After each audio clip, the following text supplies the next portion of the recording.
Hey folks, Coach Patrick here from Endurance Nation, back with another Monday night weekly coach chat. Today is Monday, June 9th, 2014, and tonight I'm going to be talking about managing heat on race day specifically, and how we have several different ways for you to go about making sure that you can still have the race that you want to have despite the changing conditions. This weekly chat is something that we do every week. It's an opportunity for our athletes to sit down with either Coach Rich or myself and learn a little bit more in depth on a specific topic. And then we always answer any questions about that topic or any other training-related questions our athletes have. This is an opportunity for them to connect with us in a live one-on-one setting. Endurance Nation, if you don't know, is the world's largest, fastest online triathlon team, over 800 members, 2013 Ironman Tri Club world champions, and home of the first finish guarantee, creators of the 4 keys of race execution, the whole 9 yards, etc., etc. So my name is Coach Patrick, and I'll be your guide tonight. I'm going to do things a little differently for me because I've got some notes that I'm going to be working through. Normally I don't have notes in great detail, but I have them tonight. So I want to just thank you in advance for bearing with me as I will continue to look kind of over here at my notes. So don't be too distracted by that. Okay. All right. Let's get this party started. All right. So the official subject for tonight is racing in the heat, managing expectations and performance. And the official description is: racing is hard. Racing in the heat can make hard damn near impossible.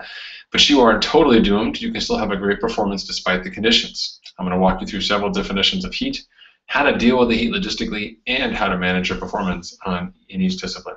I'll be joined by my super feline coaching companion here.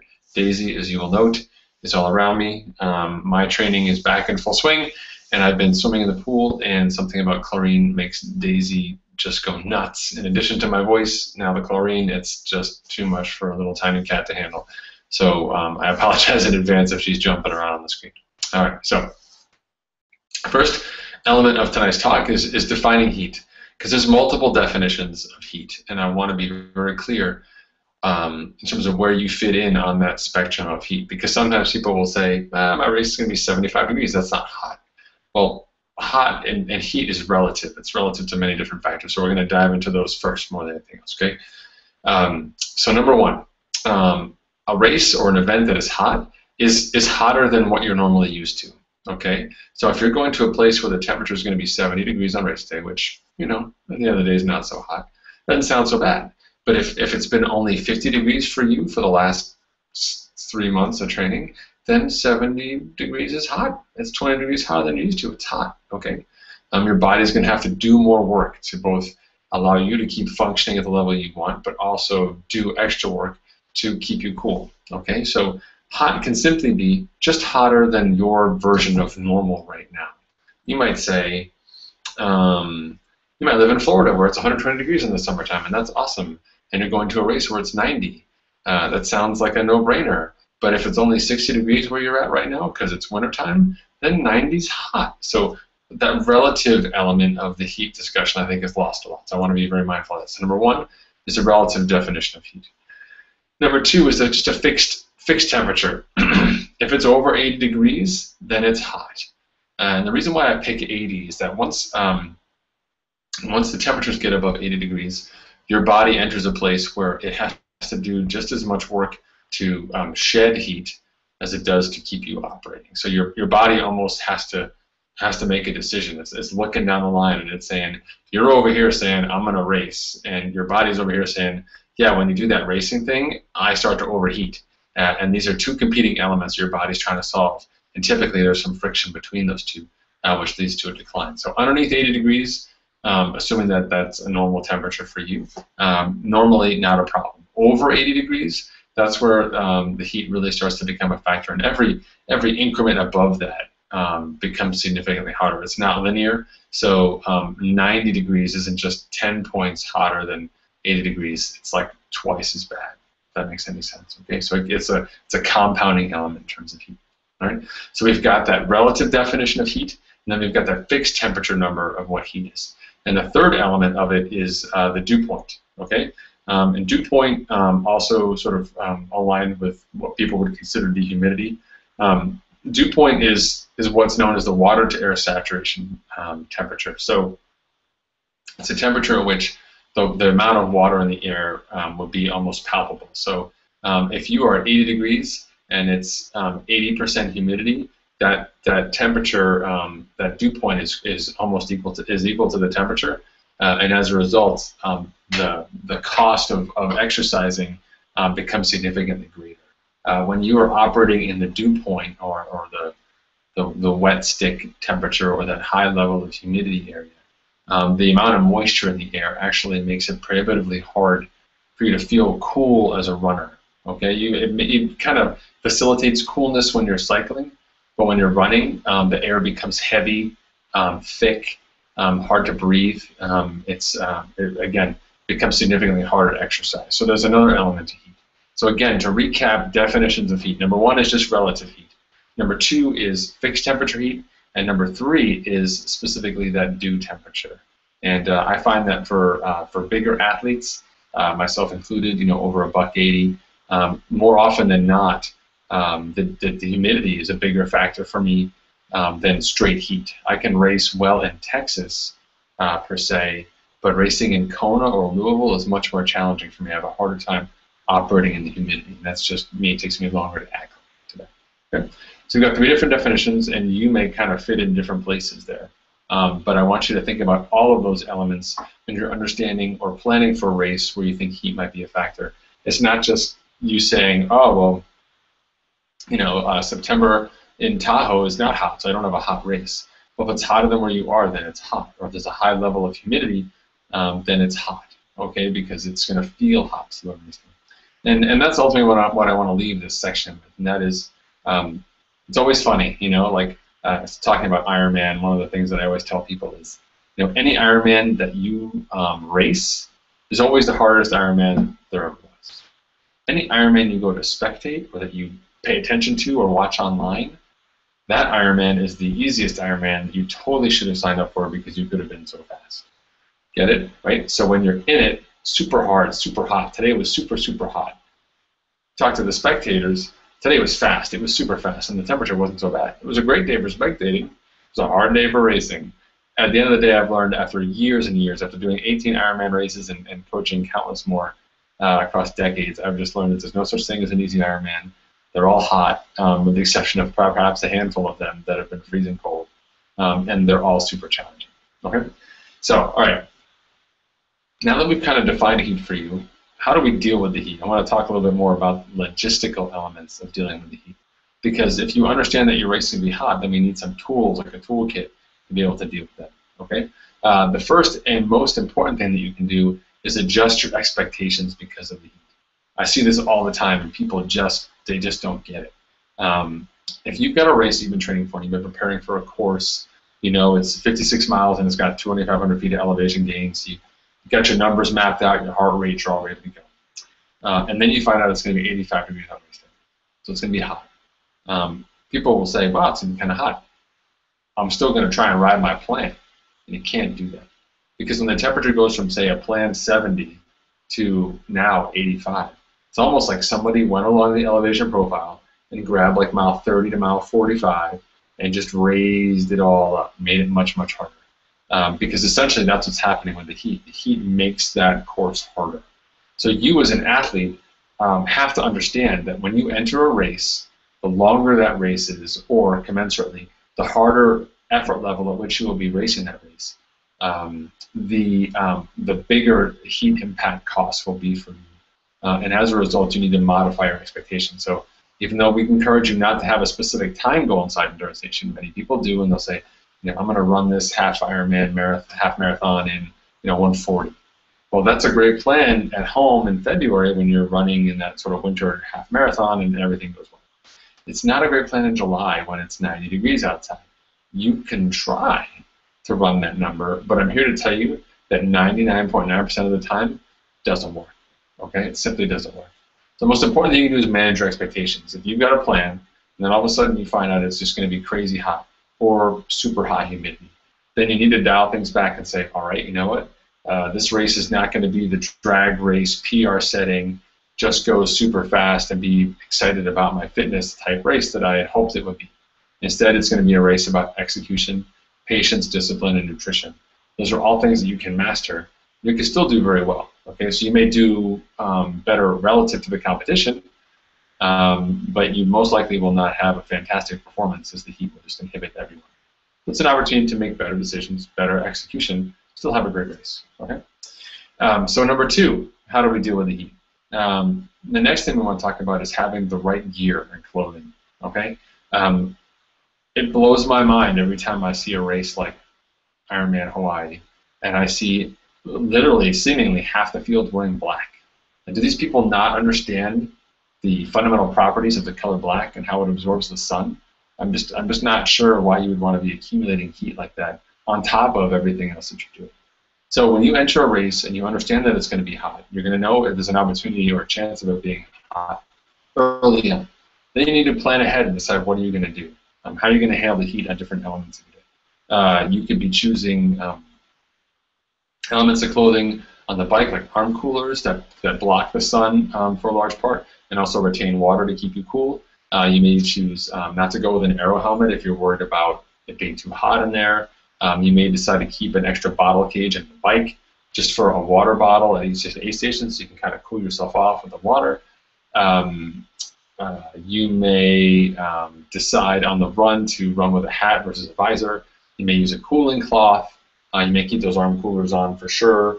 You may opt into a top with a full zip versus just a half zip so you have more ventilation and so on. And so all of these different elements play a role in managing the heat. So when you're thinking about heat, don't just make it a question of like, well, I'll just keep doing everything I normally do. It's just going to be hotter, like, you know, or put on sunscreen, idiot. Like, that's not enough. You have to actually think about the equipment and how you're going to change in your toolkit to be ready for your day. Okay.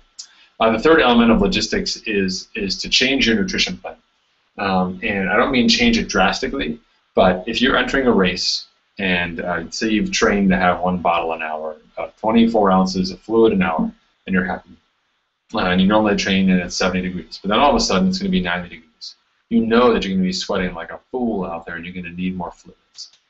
So you have 2 options. You can just stick with your 1 bottle an hour because you're like, that's what I did, nothing new on race day, and you and I both know you're going to run out of fluids by about the 30-mile mark, and you're going to have a death march on the rest of the bike and run. Or you can up the fluids, try and get ahead of that additional fluid loss. Understand there'll probably be some discomfort with the stomach, but you want to at least get the fluids in there until you start burping it back up again and then settle down. Our goal when you exit the bike is to kind of be net, not losing any water weight because of fluid loss. So you're actually able to keep up with the sweat rate. And also to be fueled up so you're ready to handle the run, because on the run, you're really going to feel the heat. It's going to be a lot harder for you to eat and drink, etc. So getting those calories in, especially those fluid calories, becomes critically important on the bike. So definitely start early. And in addition to starting early, you want to make sure you also have an external salt source, whatever that may be for you. Hold on a second. So that external salt source might be salt pills, salt stick pills. It could be Endurolites. I don't know what it is, but have it be external. Don't have it already mixed in, because then it's hard for you to change. If you've just got it all mixed in, you can't do anything. I like to have it for extra on the outside in case I do have to pound a bunch of fluids. I may want to add a little extra salt to help move that fluid through my body, keep the digestion going. Right? Salt for me is not a cramp prevention tool; it's a fluid facilitation tool. When I drink more, I take more salt to help that fluid move through my body. Okay. The fourth thing you can do logistically on your day is monitor your heart rate. You may use power, you may not. You may use pace, and you may not. But either way, you probably have a heart rate monitor, and if you don't, you should go out and get one. Because when it gets to a hot race, your heart rate will be an indicator of the combined effect of the work that you're doing and the heat that your body is managing. Okay? As awesome as the power meter is, it only tells you what you're doing on the bike. It says, Timmy, you're riding the 200 watts that you said you were going to ride on race day. Awesome. What that 200 watts doesn't tell you is that today it is like the surface of the sun on this new asphalt, whereas when you did those 200 watts at home, it was nice, it was super cool, and everything was ducky.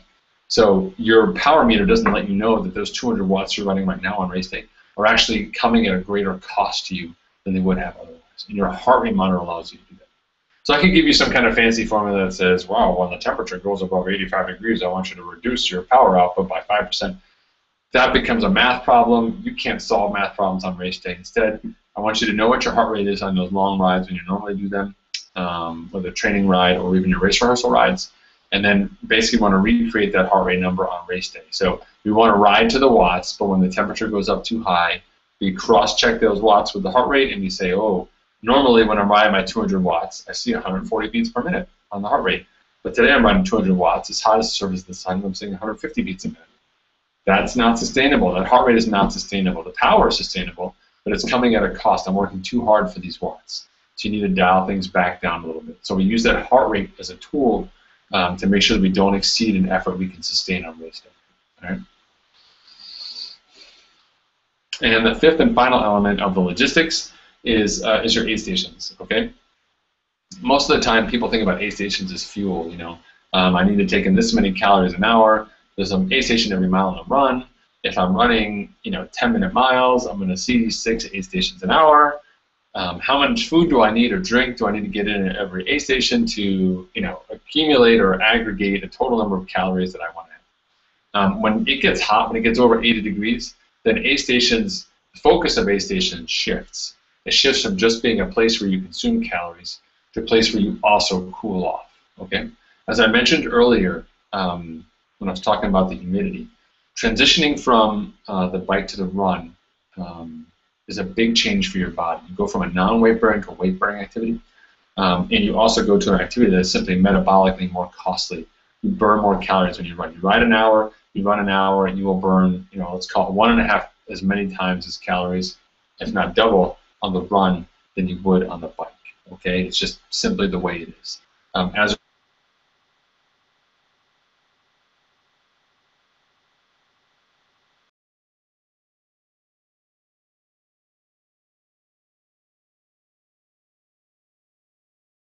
because the temperature, perhaps being 85 degrees, but with you riding 20 miles an hour in your bars, it felt like 70, so it didn't feel so bad.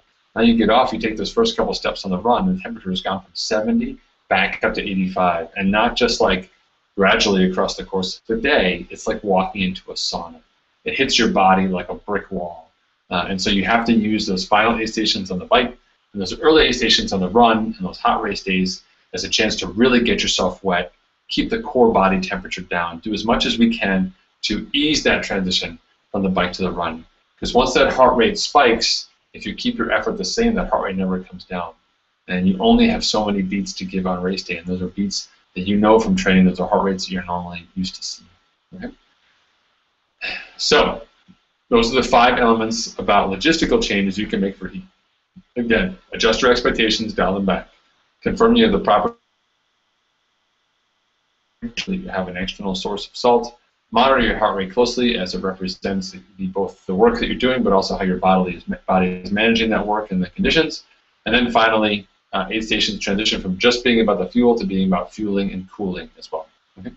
So, in the third element of this talk, I want to talk a little bit about heat changes by discipline, specifically swim, bike, and run.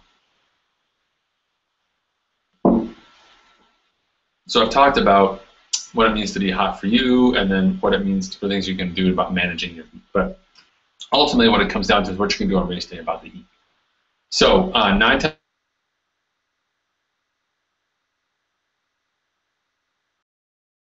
heat. The biggest impact we have on swim is just water temperature. So once the wetsuit optional window comes into effect, where no longer it's 100% allowed, but it becomes, if you need it, you can use it, but you're not eligible for awards. Then you're moving into a realm where clearly the organizers are telling you that it's getting hot in the water, and swimming hard or swimming at effort in a wetsuit in temperatures where you even have that gray area of you can race in it, but you won't be counted to the awards. Even then, they're letting you know that while you're moving into a realm where you could, really end up, from a hydration perspective, behind the 8 ball. So if the race is going to be hot overall, or if the water temperature is going to be close to wetsuit illegal or above 76 degrees, then in that case, or not, that's not illegal, but wetsuit optional, then in that case, I encourage you to either pick a wetsuit that has is a long john without the sleeves, or you go with a speed suit that typically is not buoyant but has that tight fabric that holds in your racing kit, like the type of thing that people will wear racing in Hawaii, for example, or other non-wetsuit legal venues. And you also want to dial that effort back. I tell people, inside Nerd Station, we don't want you swimming very hard anyway. But on a day when it's going to be super hot, then the swim is a great opportunity to lose 3 extra pounds of fluids that you can't afford to lose, because you can only drink so much on the bike. You can only drink so much on the run. And if you start off your day in a totally bad place because of an effort you put out in the swim, you've got all day to feel that mistake.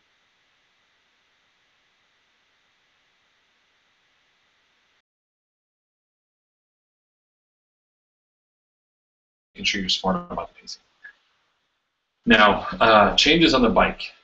As I mentioned earlier, I would still ride your watts, but I would watch the heart rate monitor just to see how those watts are affecting me. And normally on a hot day, you won't feel the cost of the normal watts for a few hours. So we use those early hours, call it 90 minutes to 2 hours, as an opportunity to really get ahead on the hydration. You want to drink until you start to feel some pushback, maybe some burping, and knowing that you've really kind of topped off the system from that swim, and you're in a place where you can now sort of sustain this sort of nutritional happiness as the effort for holding that same steady level of speed starts to go up, because the heat starts to play a role and your body becomes less efficient over time.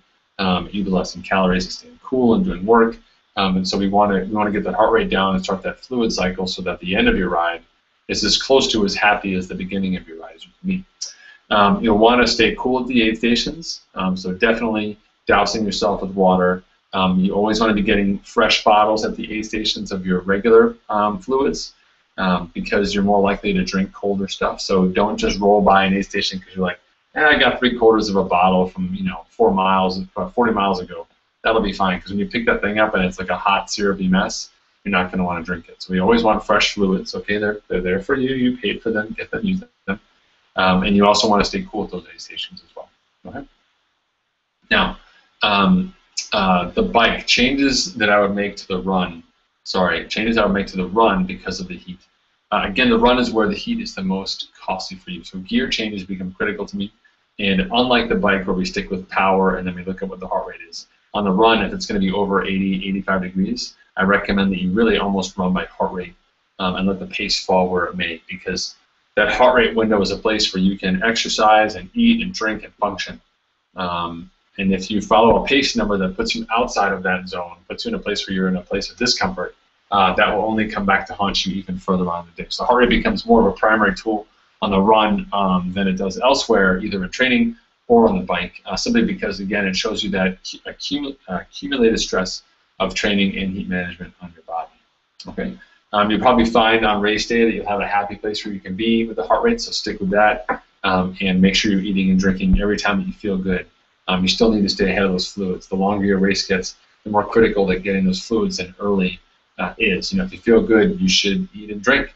Don't put it off, because when it's 90 degrees out in 2 hours, you're not going to want to eat anything. You're just going to want to crawl inside a big Slurpee or put ice in your shorts, or I don't know what you're going to want to do, but it's going to be hot out there. So when you're on the run, we make sure we have the right gear, we dial the pacing down and use just the heart rate guidance. And again, from a bigger picture perspective, we understand that this game has shifted from drag race to a war of attrition, and you're just going to try and hang in there and see how much you can do, how well you can execute, and know that you may not have a PR time, but you could very well have a PR placing, because most people will not be able to execute well. And so learning how to race in the heat is a valuable tool. It just means just different expectations, better selection of gear, and ultimately being able to make the adjustments on the fly, whether it's from like a run to have the race that you want. All right.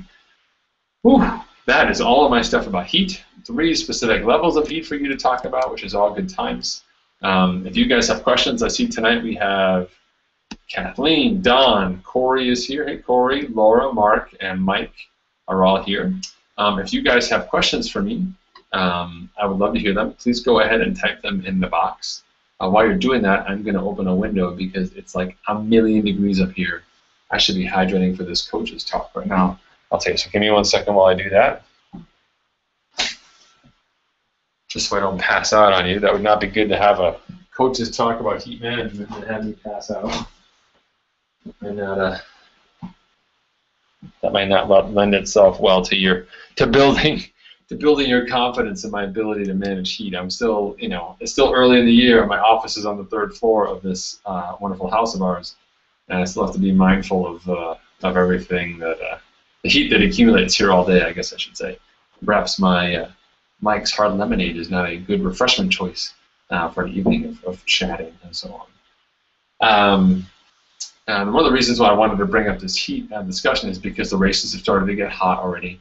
As we see from events like Eagleman this past weekend, being able to manage the heat becomes a critical success factor. And especially when you still want to have a good race. And a good race just being able to perform at the ability level that you brought to the table. One of the hardest parts, I think, for people to swallow about a hot day or a bad weather day, whether it's wet or something else, is just that you can't do what you psyched yourself up to do. And for many people, that takes them out of their game. And inside Endurance Nation, we look at these adverse opportunities or moments of adversity as a chance for us to really, kind of leapfrog the competition and say, wow, this has gone from being who's the strongest athlete to who's the smartest athlete who also happens to be strong. And that's a conversation that I'm happy to put any of our athletes into and let you guys compete away, right? So I don't know if you guys have any other random questions about training or racing or anything else. I'd love to hear those as well. You've only got me for a couple more minutes before I disappear. Let me type in here, see if you guys have any questions. Not sure if you guys can hear me, or if you're all doing your own laundry or something like that instead of talking to Coach P, which is totally fine. I want to give a huge shout out to everyone. I see Corey Martinez here. I want to give a huge shout out to everyone who raced this weekend at Long Course Nationals and did very well. Corey ended up being a national champion, which is phenomenal. Many other excellent performances there and across the globe. Juan Vergara getting a third in his mountain bike race down in Brazil. Stefan last week over in Austria getting a podium place. Lots of good stuff going on from the team all over the place, which is very inspiring as well. Something else for you to think about as I wait for some questions to come in is also, if you know your race is going to be hot or has a tendency to be hot, you want to start training your nutrition and your gear now to prepare for it. So when I was training for Kona 2 years ago, I resolved to eat and drink as if I was racing Kona. But of course, I was in New England in like September, so I had to stop and pee like every 30 minutes. But I was drinking my 2 bottles an hour and eating my food and really training my body to handle that element of it. And so that's very important. If you know ahead of time you're going to have to change your nutrition or wear special gear, then start practicing in those things now. All right. Mike Roberts asks, hey coach, when pace goes out the window on the run due to heat, what's the heart rate guidance? Great question, Mike. Yes. So generally, the way that we have you work it is if you've done a smart bike and you're confident in your bike, then you have an average heart rate on the bike, specifically your average heart rate for the last hour. Okay, assuming that you've been smart and steady all day. We look at that last hour where the heart rate is starting to really kind of creep up and look at it.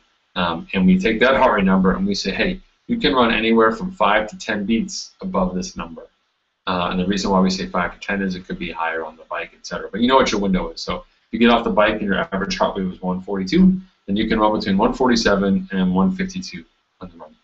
Now, there's a couple of caveats with this. Number one, if it doesn't feel good, don't force it. You still want to find your happy place on race day and run to that place. Number two, if you're over like 60 years old, the difference between your bike and your run heart rate in an event like an Ironman is actually pretty minimal. So you would actually run more closely. You probably look to sustain that general heart rate that you brought on the end of the bike into the run and keep rolling. So you won't see that same gap, whereas a younger athlete may have better luck with that. Okay, so that's just an age-dependent factor there. Kathleen asks, is there anything you can do to triage after your stomach shuts down while running in an Ironman? Yes, there is, and that's a great question. There's a bunch of different reasons why your stomach shuts down, Kathleen, and it's impossible to know or to give you a scenario for every single one. But in my mind, when my stomach starts to shut down, that means it's making a sloshy sound or doesn't feel so good.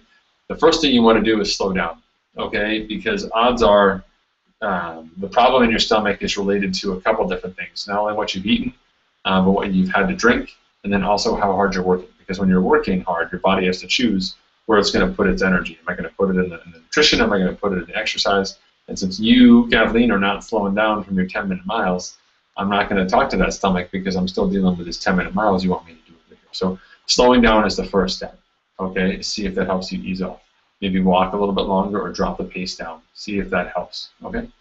And ideally, you start to do that at the onset of a stomach problem, not until it's gotten so bad that it's sidelined you in your, in the fetal position on the side of the road.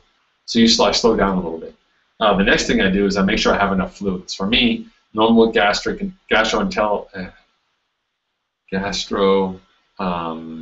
can't even think of the word now, stomach-related issues for me are just a result of having too many calories and not enough fluids. So the mixture that I have created in my stomach through gels and blocks and Perform has ended up being too viscous, too thick, too high a percentage of carbohydrates.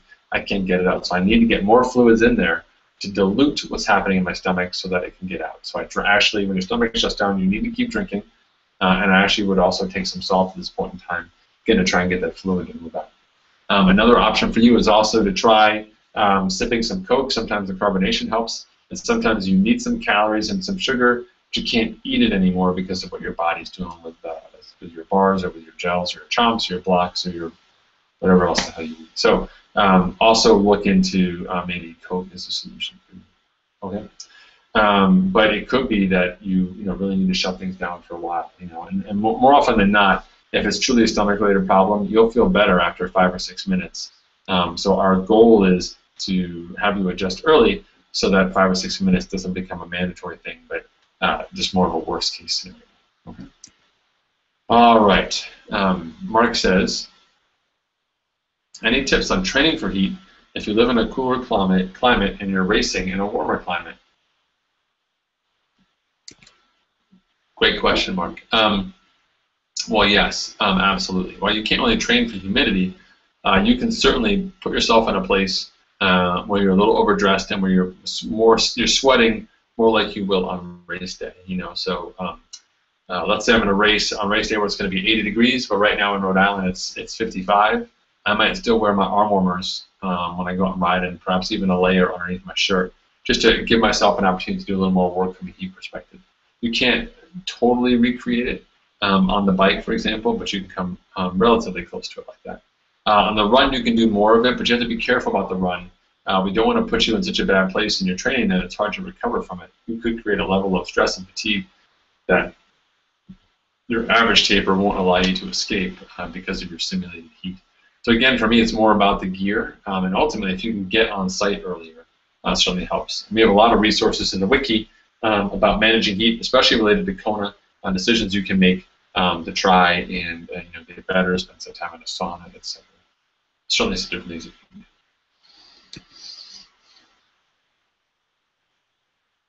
do. Man, all this training has me exhausted. I don't know how you Ironman athletes do it all the time. Crazy. All right, folks. It is 9:40. Been in here for 40 minutes talking to you guys. Some great questions tonight. Thanks for tuning in. Of course, I will save this and post this to the wiki as a resource for everybody. Until then, be smart about your nutrition, your hydration, plan ahead for the heat, understand both how you can manage it from a strategy perspective, how you can manage it logistically with your gear and equipment and nutrition selection, and then finally, how you can manage it across each of the disciplines. If you have any questions, you can always ask me in the forums or send me a personal message. I'm happy to help. All right? Thanks again so much, folks. You guys have a great week. I'll talk to you guys soon. See you.